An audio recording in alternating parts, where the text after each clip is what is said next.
Hello दोस्तों, नमस्ते, प्रणाम। मैं घूंघट वाली 960 अपने यूट्यूब चैनल में स्वागत करती हूँ। तो दोस्तों, आज मैं लेकर आई हूँ बहुत ही प्यारा सा एक चुटकुला सा कहरवा नाच गीत। गीत को पूरा सुनिएगा दोस्तों। गीत कैसी लगी कमेंट में बताइएगा और आप सबसे हाथ जोड़कर रिक्वेस्ट है कि मेरे चैनल को आगे बढ़ाइएगा दोस्तों।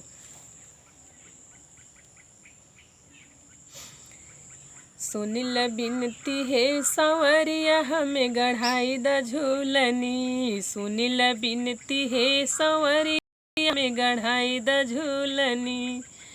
हम गढ़ाई द झूलनी, हम गढ़ाई द झूलनी। सुनिल बिनती है संवरिया हमें गढ़ाई द झूलनी। सुनिल बिनती है संवरिया हमें गढ़ाई द झूलनी।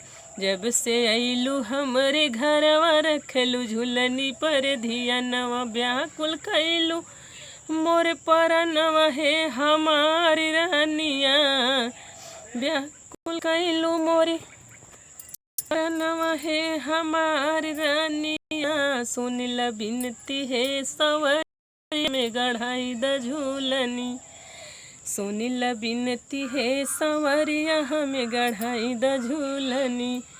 देवर जेठे और जेठान सबसे कैलू तकरार। देवर जेठे और जेठानी सबसे कैलू तकरार। एक दिन डायो डाणवारे लगाई के। सुनिल बिनती है संवरिया हमें गढ़ाई द झूलनी। सुनिल बिनती है संवरिया हमें गढ़ाई द झूलनी। एक दिन झूलनी के करनवा तजबया अपने परनवा खाई के माई जहरवत जलवा तोह के भेजाई के। खाई के मारे बई जहरवा जलवा तोह के भेजाई के। सुनिल बिनती है संवरिया हमें गढ़ाई द झूलनी। सुनिल बिनती है संवरिया हमें गढ़ाई द झूलनी। हमें गढ़ाई द झूलनी, हमें गढ़ाई द झूलनी। सुनिल बिनती है संवरिया हमें गढ़ाई झूलनी। एक दिन पिया अपने मन वाली है बैठाई। एक दिन पिया अपने मन वाली है ले घर बैठाई।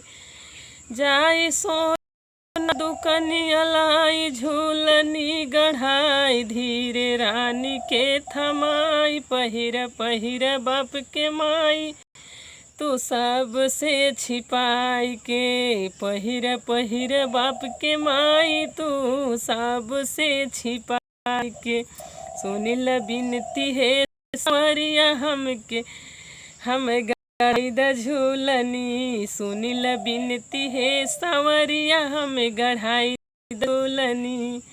तो दोस्तों, था मेरा कहावत नाच गीत था और गीत कैसे फिर मिलूंगा वीडियो में अच्छी गीत के साथ। तब तक के लिए नमस्ते, प्रणाम।